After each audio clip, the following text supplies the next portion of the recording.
नमस्कार, श्री स्वामी समर्थ. स्वागत आहे तुमचे सर्वांचे माझ्या यूट्यूब चॅनलमध्ये. चला तर मग आजच्या नवीन व्हिडिओला आपण सुरुवात करूया. अधिक महिन्यामध्ये सत्यनारायण पूजा करण्याचा विचार तुम्हीसुद्धा करताय का? पण ही पूजा का करावी, नेमकी कधी केल्याने याचे जास्तीत जास्त फळ मिळतं आणि पूजेनंतर घरात कोणते सकारात्मक बदल घडतात, असे प्रश्न तुम्हालाही पडले असतील. तर हा व्हिडिओ खास तुमच्यासाठीच आहे.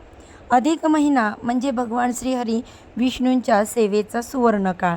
आपण वर्षभर अनेक पूजा करतो, पण या पुरुषोत्तम मासात केलेले सत्यनारायण घरात नशीब बदलते. तसेच अनेक भक्तांना आलेले अनुभव, सुख, शांतीचे मार्ग आणि या पूजेसाठी सर्वात शुभ दिवस कोणता, हे सर्व आज आपण या व्हिडिओमध्ये जाणून घेणार आहोत. त्याचबरोबर व्हिडिओच्या शेवटी तुम्हाला अशी एक गोष्टसुद्धा समजणार आहे जी अनेक लोक पूजेच्या वेळी विसरतात आणि त्यामुळे पूजेचं फळ कमी मिळतं. चला तर मग माहितीला सुरुवात करूया.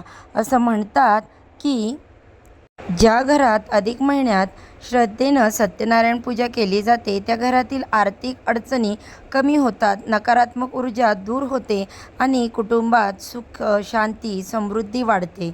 पुराणामध्ये पुरुषोत्तम मासात भगवान विष्णूंचं नामस्मरण आणि पूजा केल्याने अनेक जन्मांची पाप नष्ट होतात आणि मनोकामना पूर्ण होतात.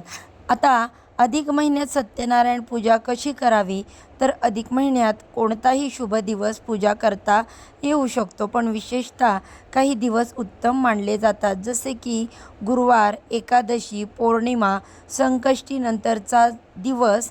कुटुंबातील शुभ कार्याच्या निमित्ताने आपण कोणत्याही दिवशी सत्यनारायण पूजा घालू शकता.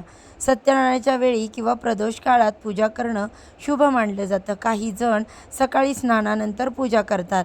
धार्मिक मान्यतेनुसार अधिक महिन्यात सत्यनारायण पूजा केल्याने घरात सुख, शांती वाढते, आर्थिक अडचणी कमी होतात, अपूर्ण कामाला गती मिळते, पितृ आणि देवकृपा मिळते, तसेच मनाला समाधान मिळतं आणि सकारात्मकताही मिळते.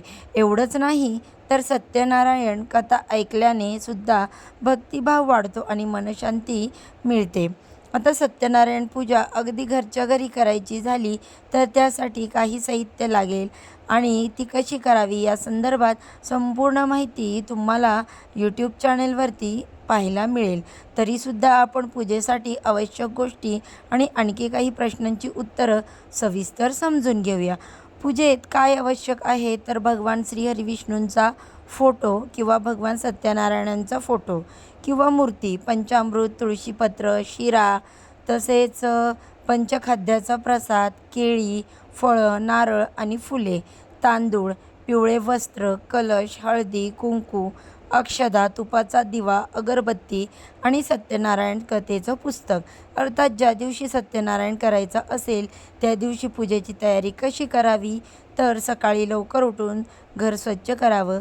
शक्य असल्यास अंघोळीनंतर घर स्वच्छ किंवा पिवळ्या रंगाचे वस्त्र परिधान करावे. ज्या ठिकाणी पूजा करायची आहे ती जागा स्वच्छ करून रांगोळी काढावी. आता सत्यनारायण पूजेची मांडणी कशी करावी, तर स्वच्छ जागेवर पूर्व पश्चिम चौरंग मांडून त्याभोवती रांगोळी काढावी. त्यानंतर गुलाल टाकावा. आवडीप्रमाणे सजावट करावी. चौरंगावर चारी बाजूंना केळीचे किंवा कर्दळीचे खुंट बांधावे. चौरंगावर मागील बाजूस सत्यनारायण देवांची प्रतिमा ठेवावी. चौरंगावर गहू पसरावे. उजव्या बाजूला चौरंगावर मुठभर तांदूळ ठेवून त्यावर गणपती बाप्पांची मूर्ती किंवा प्रतिमा ठेवावी किंवा त्याचं प्रतीक म्हणून सुपारी ठेवावी. मधल्या बाजूला पाण्याने भरलेला कलश ठेवावा. कलशात गंध, फुले, अक्षदा, सुपारी, दुर्वा आणि एक नाणं ठेवावं. आंब्याचा ढाळा ठेवावा आणि त्यावर विड्याची पानं जी आहेत तर ती ठेवायची. 5 पानं ठेवायची. कलशावर हळदी, कुंकू याची बोटं ओढावी आणि कलशावर तामण ठेवून त्यात तांदूळ भरावे. मध्यभागी एक सुपारी ठेवावी. त्यानंतर वरुणाचं प्रतीक म्हणून 8 दिशांना 8 पाल्यांची सुपाऱ्या मांडाव्यात. चौरंगावर डावीकडे 5 विडे मांडावेत. प्रत्येक विड्यावर एक हळकुंड, एक खारीक ठेवावी. डावीकडे समई ठेवावी आणि गणपती बाप्पांचे मागे शंख ठेवावा. श्री सत्यनारायण हे सगुण पूजा आहेत. काही विशेष निमित्ताने चैतन्य शक्तीचे स्मरण, पूजन करणं, तिच्याविषयी कृतज्ञता व्यक्त करणं हा सत्यनारायण पूजेचा हेतू असला पाहिजे. मनाला उभारी, प्रसन्नता वाटेल, श्रद्धा निर्माण होईल, पुरुषार्थाची उपासना करण्याची प्रेरणा जागृत होईल, असे सत्यनारायण पूजेचे स्वरूप असले पाहिजे असं मानलं जातं. सत्यनारायण पूजा करताना घरातील सर्व मंडळी तसेच आत्पेष्ट मित्रमंडळी असणं उत्तम मानलं जातं. कारण या पूजेचा आणि कथेतून निर्माण होणाऱ्या सात्विक लहरींचा सर्वांना लाभ आणि पुण्य मिळतं असं म्हटलं जातं. त्यानंतर भगवान श्रीहरी विष्णूंना हळद, कुंकू, फुलं आणि तुळशीपत्र अर्पण करावं आणि त्यानंतर दिवा लावून मंत्र जप करावा. ओम नमो भगवते वासुदेवाय नमः या मंत्राचा 108 वेळा जप करावा. विशेष लाभदायक मानले गेले आहे. आता घरच्या घरी सत्यनारायण साध्या पद्धतीने पूजा करायची असेल तर ही पूजा करण्यासाठी खूप मोठा खर्च किंवा भव्य तयारीची गरज नाही. श्रद्धा आणि स्वच्छ मन असलं तरी पूजा पूर्ण फलदायी ठरू शकते.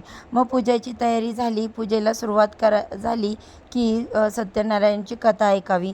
आता सत्यनारायणची कथा का ऐकावी तर पूजेमध्ये सत्यनारायण कथा अत्यंत महत्त्वाची मानली जाते. तसंच मानलं जातं की कथा न ऐकता पूजा अपूर्ण राहते. या कथेमध्ये भगवान श्रीहरी विष्णूंनी भक्तांना दिलेल्या सत्याचं आणि श्रद्धेचं महत्त्व सांगितलंय. कथा ऐकल्याने मन शांती होतं, घरातील तणाव कमी होतो आणि सकारात्मक ऊर्जा वाढते. त्याचबरोबर सत्यनारायण पूजेत शिरा किंवा गव्हाचा प्रसाद बनवण्याची परंपरा आहे. हा भगवान श्रीहरी विष्णूंचा नैवेद्य म्हणून मानला जातो आणि तो विष्णूंना अर्पण करावा आणि त्यानंतर सर्वांना वाटावा. असं मानलं जातं की हा प्रसाद ग्रहदोष कमी करण्यास आणि घरात समृद्धी आणण्यास मदत करतो. आपण पंचामृतसुद्धा देऊ शकता. आता सर्वात महत्त्वाचं म्हणजे पूजा कोणतीही असो, पूजा करताना मन शांत ठेवावं, शक्यतो वादविवाद टाळावे, सात्विक आहार घ्यावा, खोटं बोलणं आणि अपशब्द टाळावेत. तुळशीशिवाय विष्णूंची पूजा अपूर्ण मानली जाते, त्यामुळे तुळशीपत्र अर्पण करूनच नैवेद्य द्यावा. आता सर्वात महत्त्वाचा प्रश्न घरातील महिलांना पडतो की महिला ही पूजा करू शकतात का?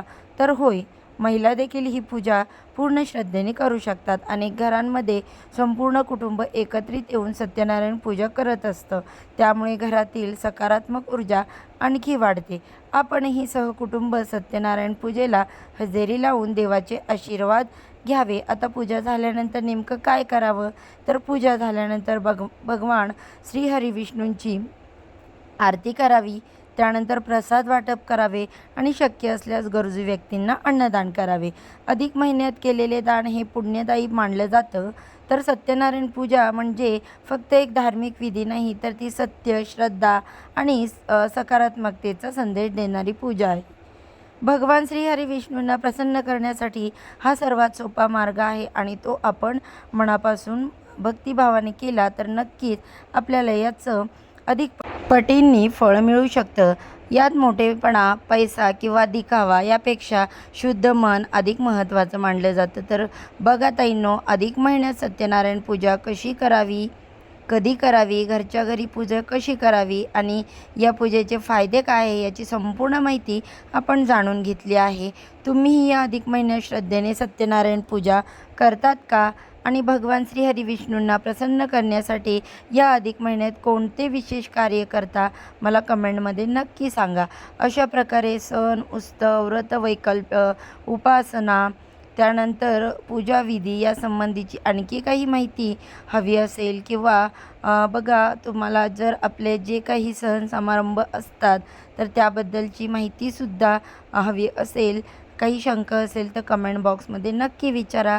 तसेच तुम्हाला आणखी कोणत्या विषयावरचे व्हिडिओ ऐकायला आवडतील हे सुद्धा मला कमेंटमध्ये जरूर कळवा. या सर्व विषयांवर योग्य आणि संपूर्ण मार्गदर्शक तुमच्यापर्यंत पोचवण्याचा मी नक्कीच प्रयत्न करत राहीन, म्हणून कमेंट करायला विसरू नका. अशा प्रकारच्या माहितीपूर्ण व्हिडिओसाठी माझ्या चॅनेलला अजूनही सबस्क्राईब केलं नसेल तर सबस्क्राईब करा आणि नुसतं सबस्क्राईब करू नका तर बाजूला असणारे बेल आयकॉन देखील प्रेस करा, ज्यामुळे मी माझ्या चॅनेलवरती जेव्हा पण नवीन व्हिडिओ अपलोड करेल त्याचे नोटिफिकेशन सर्वात आधी तुम्हाला मिळेल आणि तुम्ही एक पण व्हिडिओ मिस करणार नाही. चला तर मग आजच्या व्हिडिओचा इथेच एंड करते. उद्या अशा छानशा माहितीसोबत पुन्हा नव्याने भेटू. सर्वांना श्री स्वामी समर्थ. ओम नमो भगवते वासुदेवाय नमः.